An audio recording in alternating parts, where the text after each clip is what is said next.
E essa fundação é muito importante. A gente começar pelo básico, porque principalmente surgiu, e até quando eu liguei pra Renata, eu tava numa conversa entre amigos e uma galera bacana. E aí, quando um perguntou pro outro, cara, me explica, o que é capitalismo? Cara, Daí deu aquele tela azul. deu uma tela azul. Ele não sabia explicar muito e tinha uns 2, 3 que também estavam quietos, mas, poxa, se tivesse feito a pergunta pra mim, sabe, capitalismo é ganhar dinheiro, é uma coisa... E dá pra ver que mesmo dentro de pessoas mais instruídas, esse conceito não é tão...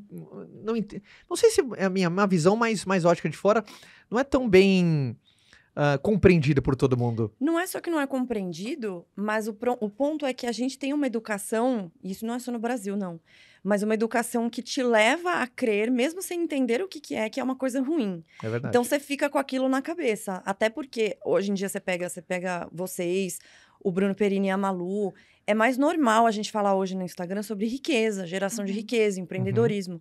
Mas qualquer pessoa fora do meio digital, vocês vão entender o que eu tô falando agora. Falar sobre essas coisas é visto como uma coisa arrogante, como soberba, como, tá querendo achar, tá querendo mostrar, e etc. É óbvio que tem pessoas que fazem isso. Mas é uma coisa feia ganhar dinheiro, falar de lucro.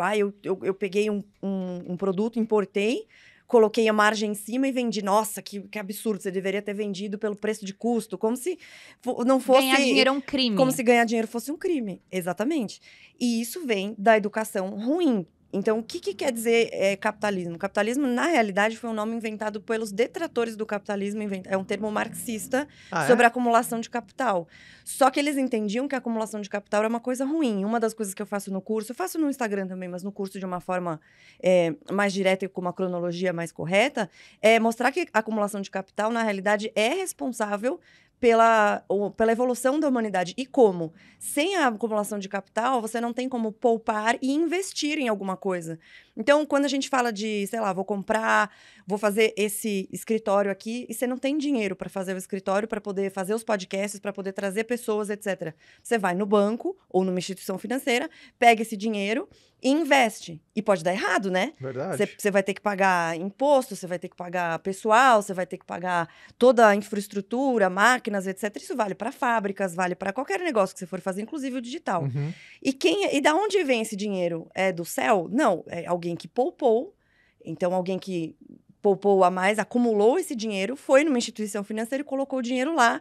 E essa instituição financeira vai fazer a ponte para alguém que está precisando do dinheiro. Perfeito. Isso é, de maneira bastante resumida, a importância da acumulação de capitais na evolução da humanidade. Porque a partir do momento que se cria a acumulação desse dinheiro, você pode transferir isso para quem for um homem ou uma mulher de negócios. E é isso que moveu o mundo desde então. Isso foi melhor observado depois da Revolução Industrial, pelo Adam Smith, que é um economista que foi o primeiro cara que observou e falou, bom, essa estrutura capitalista, ela é positiva. E quanto mais livre você deixar as pessoas, melhor. Foi o primeiro que observou isso. Ele fez alguns erros nessa primeira observação, mas a observação principal de liberdade, manter as pessoas livres e de que o individualismo move o mundo e de uma forma positiva para o coletivo. E aí o exemplo que eu dou é o seguinte, e ele fala isso no livro dele, A Riqueza das Nações. Não é da benevolência do padeiro, do cervejeiro, do açougueiro que você vai ter o seu jantar, mas porque ele quer o sustento dele primeiro. Óbvio que ele pode ter o propósito de alimentar as pessoas, mas o propósito principal qual que é? Ele ter dinheiro para ele poder fazer as coisas que ele quer. Morar numa casa, ter alimentação, pagar a educação dos filhos. E é esse individualismo que move o mundo. E aí vem a questão do lucro. Como é que você tem uma empresa saudável, contratando pessoas, melhorando processos, comprando infraestrutura e, às vezes, de novo, pode dar errado. É um risco, sem ter lucro. Então, esse entendimento sobre o que é o capitalismo e como ele é benéfico para as pessoas, aí eu trago isso no curso, como eu falo sempre no Instagram também, tem bastante informação gratuita, por meio dos dados. Então, como era a sociedade até 1800? Até antes da Revolução Industrial. Basicamente, ninguém mudava de posição. Ninguém mudava. Quem nascia pobre, normalmente, morria pobre. E o trabalhador, ele não tinha acesso a bens de capital, a bens de consumo. Ele entregava a produção dele, era uma coisa muito incipiente, pouco produtiva. Depois da Revolução Industrial, que veio a produção em massa, em larga escala, por causa da máquina a vapor, o negócio mudou completamente. Então, os trabalhadores de uma fábrica compravam os produtos da outra. E isso fez uma revolução no mundo. em termos de tudo, inclusive de liberdades individuais. Porque a partir desse momento fazia mais sentido você ter as pessoas livres para consumir e para trabalhar do que escravas ou ganhando pouco, enfim. Foi havendo essa evolução. E aí a pobreza era de 95% mais ou menos em 1800, com 1 bilhão de pessoas no mundo. Hoje, quase 8 bilhões de pessoas, ou seja, 8 vezes mais pessoas, a pobreza está em 10% do mundo. E é possível extirpá-la. Uhum. E como? Com liberdade econômica. É isso que se mostra nos dados. E é muito simples de encontrar. Ô, Rê, você sabe que isso é muito interessante? Esses dias eu tava no Instagram vendo posts, assim, de matérias falando de empresas que faturaram não sei quantos bi, só cresceram e tudo mais. E eu comecei a ver os comentários das pessoas. E metendo o pau na galera. Porque é sempre assim, porque o rico fica mais rico e o pobre fica mais pobre. Uhum. E é bem isso que você vem falando. Na percepção externo, as pessoas não conseguem entender o quanto isso é benéfico. E pensa que só porque eu nasci ali, eu sou obrigado a ficar ali e nunca mais sair dali. Não existe possibilidade. E talvez por falta de informação ou por falta de acesso, talvez as pessoas não consigam entender que hoje, obviamente que existe a pobreza, existe a dificuldade, mas hoje as pessoas conseguem transicionar entre classes. Mas o mais importante de se perguntar é por que existem algumas sociedades mais pobreza do que outras? E da onde vem a pobreza e da onde vem a riqueza? Então, a pobreza, na realidade, ela é a condição natural do ser humano. Só que como a gente nasceu numa época em que tudo é muito mais fácil, as pessoas não dão esse valor a tudo que a gente conquistou como ser humano, enquanto Sim. humanidade, nesses últimos 200 anos. Que numa escala evolutiva é nada. Se for pensar desde os primórdios, eu começo o curso falando de Idade da Pedra, como que era o comércio naquela época, para as pessoas entenderem o quanto demorou. Aí depois veio feudalismo, 5 séculos de feudalismo, ou seja, nenhuma possibilidade de você mudar de classes. Depois veio mercantilismo, depois veio o capitalismo comercial, daí o capitalismo financeiro, assim, foi muito tempo até a gente evoluir, até chegar onde a gente está hoje. Então, a pobreza, ela só conseguiu ser reduzida em alguns lugares praticamente exterminada por causa da liberdade econômica, economia de mercado, capitalismo é isso. E aí, se você pega sociedades como o Brasil, por exemplo, que tem menos liberdade econômica, está lá hoje na posição 133 do ranking de liberdade econômica. Por que a gente tem mais pobreza do que na Dinamarca? Uma vergonha, 133, né? Esse ranking vai até quando? Eu já vou chegar lá. Mas por que a gente tem mais pobreza do que a Dinamarca, ou que a Austrália, ou que a Nova Zelândia? Porque às vezes correlacionam assim. O Elon Musk é bilionário, isso significa que pessoas na África são pobres porque ele tirou dinheiro delas, como se fosse um bolo único. Então, a primeira coisa que a gente precisa tirar aqui do conceito das pessoas, a economia não é jogo de soma zero. Quando você enriquece, você não deixa outra pessoa mais pobre. Perfeito. A riqueza se gera. E riqueza é infinita. A possibilidade de geração de riqueza ela é infinita. Então, primeira coisa. Então, a riqueza no mundo, desde 1800, a Revolução Industrial, subiu mais ou menos 9.000%. E pode continuar subindo. Só que o que faz das pessoas na África serem mais pobres e o Elon Musk ser bilionário? Porque o Elon Musk, ele gerou o valor. O Elon Musk, o Jeff Bezos, o Jobs, que já faleceu, eles geraram valor por meio de ideias e transformaram isso tomando risco. E a fortuna que eles têm hoje não deixou ninguém mais pobre. Pelo contrário, enriqueceu todo um ecossistema em volta deles. Quanto eles geraram de emprego?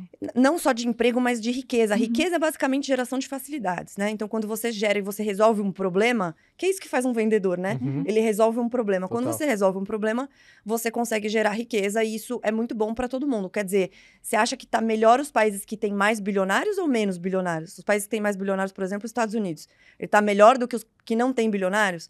Não, não é verdade. E a questão dos bilionários é bem interessante porque justamente as pessoas têm essa ideia de que o rico tá ficando mais rico e o pobre tá ficando mais pobre. Mas quando você pega os dados, isso não é o correto. Mas eles correlacionam a pobreza de locais com menos liberdade econômica, como África, como Brasil, como Argentina, como Venezuela, com a riqueza de países que têm liberdade econômica. Aí eu venho para a tua pergunta. O que é liberdade econômica? Liberdade econômica é basicamente a forma que você tem, ou a liberdade de que você tem de negociar com qualquer pessoa dentro de um sistema seguro, dentro de uma economia segura com garantias à propriedade privada. E aí tem alguns rankings que medem isso. O ranking mais famoso é o da Heritage Foundation, tem também da Cato Institute, tem do Fraser Institute, mas eu gosto mais da Heritage Foundation. E aí ele tem 4 fatores principais. Então tem liberdade de mercados, então se tem open markets mesmo, se você consegue negociar com qualquer lugar do mundo, se é fácil essa negociação. O que quer dizer fácil negociação? Se não tem tarifas muito altas. Aqui no Brasil, por exemplo, tudo que você vai importar tem tarifas altas. Total. Então você acaba deixando coisas que são básicas para a população, tipo trigo, mais alto do que ele poderia ser, porque você tem essa ideia de protecionismo da indústria nacional. Essa é uma ideia mercantilista que começou lá no século XV. Então, pessoas no século XV, acreditando que a economia era jogo de soma zero, tinham a seguinte ideia. O país precisa acumular muitos metais e precisa ser protecionista. Ele não pode deixar indústrias de outros países entrarem, porque isso vai deixar a gente mais pobre. E esse pensamento permeia ainda políticos no século XXI, que é uma bizarrice, porque se a economia não é jogo de soma zero, significa que eu posso deixar empresas de outros países que são mais eficientes do que as minhas entrarem, porque isso vai trazer mais benefícios para os consumidores. Ah, mas e a indústria nacional? Ela vai se adaptar para aquilo que a gente sabe fazer melhor. Então, você pega países pequenos, Estônia, Letônia, Lituânia, eles não são países continentais que nem o Brasil, que a gente faz um monte de coisas. Tem agricultura, tem indústria, tem um monte de coisas. Eles foram obrigados a comprar essas coisas de outros países. Isso significa que eles são mais pobres por causa disso? Não. A Estônia tem hoje, acho que o dobro do nosso PIB per capita, por exemplo. E é um país que foi ex-estado soviético, ou seja, ele só depois de 91 que ele conseguiu se libertar. Mas liberdade econômica é liberdade de empreender, liberdade de mercado, Estado de direito, ou seja, segurança jurídica é uma coisa importante, uma legislação coesa, simples, para garantia de contratos, garantindo a propriedade privada. Aqui no Brasil, a gente tem muita insegurança jurídica. Vem um político, dá uma canetada, mudou tudo. Do dia para a noite, da noite para o dia muda. E quem é empreendedor sabe. Daí tem a questão dos impostos, quantos impostos você paga, a dificuldade de pagar impostos. Vocês são empreendedores, vocês sabem. É fácil ou difícil pagar imposto no Brasil? A carga tributária no Brasil é... Mas além da carga e a complexidade tributária de você vender para um lugar... Tem hora que vem umas guias, você fala assim, cara, o que é isso, né? Impostos trimestrais, aí muda a tua configuração de imposto. Aí você tem vários tipos. Finais. É, terrível. Exatamente. É duro de você entender, né? Então, o empreendedorismo, quando você tem dentro da nossa educação de que é uma coisa ruim, que é uma coisa feia, que ganhar dinheiro é errado, que lucro é errado, e aí você tem, some-se a isso, dificuldade de empreender, essa cultura molda como a gente vai se relacionar com a economia. E aí, por isso que existem políticos populistas, porque a população não entende o que é melhor e sempre vota na questão de curto prazo. E que aí uma coisa vai interferindo na outra e vai virando uma bola de neve, entendeu? E foi muito legal essa bola que você soltou logo no começo, né? Capitalismo é muito atrelado ao acúmulo de capital. E muitas pessoas acham que uma pessoa acumulando, por osmose, fez outra pessoa desacumular. Que é a história da economia ser jogo de soma zero, e que não é. Então, quando você enriqueceu por meio dos teus negócios e etc., você começou a contratar mais pessoas, você começou a consumir mais. Isso acontece muito com o mercado de luxo também, né? O pessoal adora ficar patrulhando a galera na internet. Ah, fulano comprou uma bolsa de não sei quantos mil, um tênis de não sei quantos mil, etc., como se... esse fosse o problema mais sério da humanidade, o cara consumir algo com dinheiro que ele ganhou de forma honesta. Mas qual é o ecossistema que aquilo está envolvido? Então, você comprou um tênis caro, por exemplo. Ele está envolvido toda a forma de fabricação daquilo, como que uma família que trabalha naquilo e que consumiu para outras famílias e que consumiu com outras famílias. Então, ele vai alimentando a economia. Exatamente, uma cadeia produtiva. Só que a gente tem essa impressão aqui no Brasil porque a nossa educação nos leva a acreditar nisso. Eu tenho alunos que nunca se auto-intitularam ou socialistas ou coisas do tipo, mas que tinham no subconsciente uma crença limitante em relação ao dinheiro. Então, isso acabava afetando os negócios dele. Ele ficava se sentindo mal por consumir alguma coisa, ou não entendia que ele empreender, por exemplo, e ter o lucro dele... Ele estava conseguindo empregar pessoas que o lucro possibilita a empresa ser saudável. Não tem como você ter uma empresa saudável sem ter lucro. É impossível. Como que você vai ficar durante anos e anos tendo prejuízo? Exceto se você é um visionário, tipo o Jeff Bezos, que ficou 9 anos tendo prejuízo. Mas aí ele estava levantando em rodadas de investimento dinheiro pensando no longo prazo. Aí o primeiro lucro dele, se não me engano, foi de 30 milhões de dólares, uma coisa assim. Mas foram 9 anos de prejuízo acreditando numa ideia que ele começou do zero... E pagando as pessoas, porque o seu lucro ou prejuízo, independente disso, você tem que pagar a empresa seus tem que funcionários. Rodar. E você não pode deixar. E aí o cara, não, mas aí o funcionário ele tem que ter a divisão igual da do empreendedor. Pô, mas o empreendedor teve todos os riscos, pagou todas as estruturas. Se desse errado, ele ia ter que colocar o rabo entre as pernas e desistir e arcar com o prejuízo, pagar os investidores, sei lá como. Então, é uma situação que as pessoas não entendem. É super simples e óbvio, mas não é tão óbvio porque a nossa educação não leva para isso, infelizmente. É verdade. E eu acho que eu vi uma postagem, acho que foi sua, Renata, a postagem que você falando o problema não era a desigualdade, a pobreza. Às vezes as pessoas confundem desigualdade com Acham pobreza. que é a mesma coisa, na Acham realidade. que é a mesma coisa, cara. Acham que Eu achei bem desigualdade e interessante o pobreza é a seu mesma texto, porque às vezes você coisa. manda uns textão ali bala, né, cara? E é legal, porque... Texto, vídeo. Porque você... Vem porrada de tudo quanto é Só um lado. parênteses, só um parênteses. Você sempre teve essa personalidade mais confrontadora, assim? Sempre. Sempre? Sempre. Porque, desde obviamente, criança. você fala de um assunto que tem uma pimenta muito extra. Quando você fala de economia, você tem que entrar no campo mais da política, porque tá relacionado com história. E tem que ter personalidade para colocar a tua opinião e confrontar assuntos que você sabe que são mais picantes. É que o que acontece? Honestamente, assim, falando pra vocês, eu acho que as pessoas ficaram muito pau mole. Sério. Aí, ó. Tipo, ninguém vai Aí, e fala ó. assim, não, deixa eu pôr o pau na mesa aqui e vou falar o que é, porque uma E coisa vou é bancar, né? opinião e outra coisa é fato. Perfeito. Então, assim, gosto, que cor você gosta mais, isso é opinião, isso não tem, eu gosto mais de música X ou Y, tudo bem, e aí, ok, a gente coexiste. Agora, quando você fala assim, eu acho que tem que acabar com os bilionários, porque os bilionários são a causa de pobreza no mundo. Isso não é verdade. E não tem discussão. Uhum. Os bilionários, pra você ter ideia, eles têm hoje mais ou menos 12 trilhões de dólares em grana, né? Isso tem muito a ver também com o dinheiro que eles têm nas ações. Então, Uhum. eles abrem capital, colocam as ações na bolsa, e aí, com a variação para cima ou para baixo, eles têm a maior parte do dinheiro deles está no mercado de capitais. Uhum. As pessoas falam assim, então taxa os bilionários, que daí vai acabar com a pobreza no mundo. Só os Estados Unidos, o governo americano, gastou no ano passado 6,2 ou 3 trilhões. Ou seja, E não toda a resolveu. fortuna dos bilionários do mundo daria para pagar 2 anos de despesas do governo americano. Não estou nem contando governos no resto do mundo, que daria bem mais do que esses 12 trilhões, ou seja, não daria nem para um ano de despesas do mundo, dos Uhum. governos do mundo. E aí, se as pessoas não entendem que você não pode pegar o dinheiro deles, porque eles não estão num cofre lá do tio Patinhas com as moedinhas que eles Sim, podem nadar. Se você pegar o dinheiro deles, você vai ter que necessariamente vender as ações deles. E aí, o que Uhum. acontece Vai com as pra outra- ações? Vai pra outra pessoa.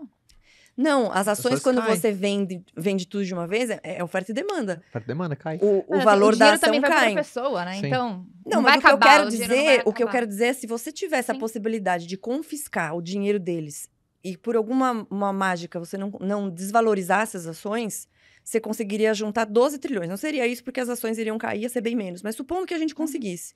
Ele não dava para pagar dava para pagar 2 anos de governo Ou seja, americano. o problema do mundo não são os bilionários. E aí você fala assim, não, mas aí eles resolveriam a fome. Tá, aí você teria acabado com todos os setores produtivos da economia, com empresas que geram empregos, para pagar 2 anos de gastos do governo americano. E depois? Você acabou com tudo. E aí você vai taxar o quê? Vai acabar o quê? Não tem o que fazer. Então é uma questão de lógica. Tem uma outra, eu até falei isso num podcast recente, não sei se você conhece o Charles Vicks. Sim, Lá, super ele tá querido fazendo também. agora, lá em parceria com o Grupo Primo, ele e o Lucas Pitt. Eu fui no podcast deles na semana Figuraça. passada. São umas figuras, o Lucas principalmente. e eu tava falando justamente disso. Um caso brasileiro, a Cris Junqueira, do Nubank. Uhum.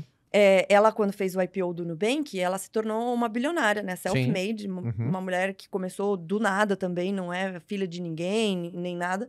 Fez lá, acho que 1,5 bilhão, 1,7 bilhão de dólares. Se transformou em bilionária. Daí, nossa, temos que acabar com os bilionários. Aí, ela lançou as ações caíram, se não me engano, 40% desde do IPO. Ela não tem mais 1 bilhão, ela tem 700 milhões. Ela ainda é muito rica.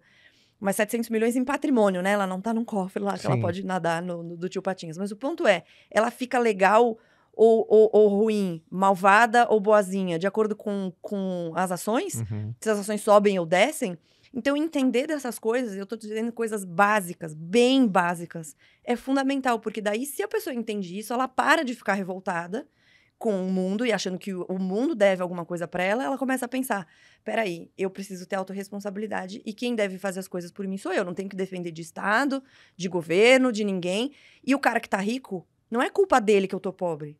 Cara, parece uma coisa idiota, mas a partir do momento que você entende isso, as coisas mudam bastante, mudam muito. Principalmente dentro dessa ótica, é um perigo muito grande de você cair no campo do vitimismo, né, cara? Achar que o mundo te deve alguma coisa. Cara, hoje em dia as pessoas lutam pra ser vítimas e não pra ser protagonistas. Pode perceber. Ai, quem que tá me devendo alguma coisa? Não porque eu não consegui entrar porque eu sou mulher, não porque eu sou do mercado financeiro há 19 anos, mulher, no mercado majoritariamente masculino. Você acha que eu consegui alguma coisa falando, ai, nossa, mas estão me interrompendo, me tratem diferente, mimimi, blá, blá, blá? Claro que não. E hoje tem muito essa cultura. Só que, de novo, volto ao ponto principal. Como é que isso está interligado com cultura, com história? Da onde que isso surgiu? Se você não consegue entender isso, você tem a chance, é muito fácil você cair nessas narrativas. E aí, se você é um cara vitimista, muito dificilmente você vai ser um cara bem-sucedido. Eu não conheço ninguém bem-sucedido que fica se colocando em posição de vítima. É antagônico, né, cara? Honestamente.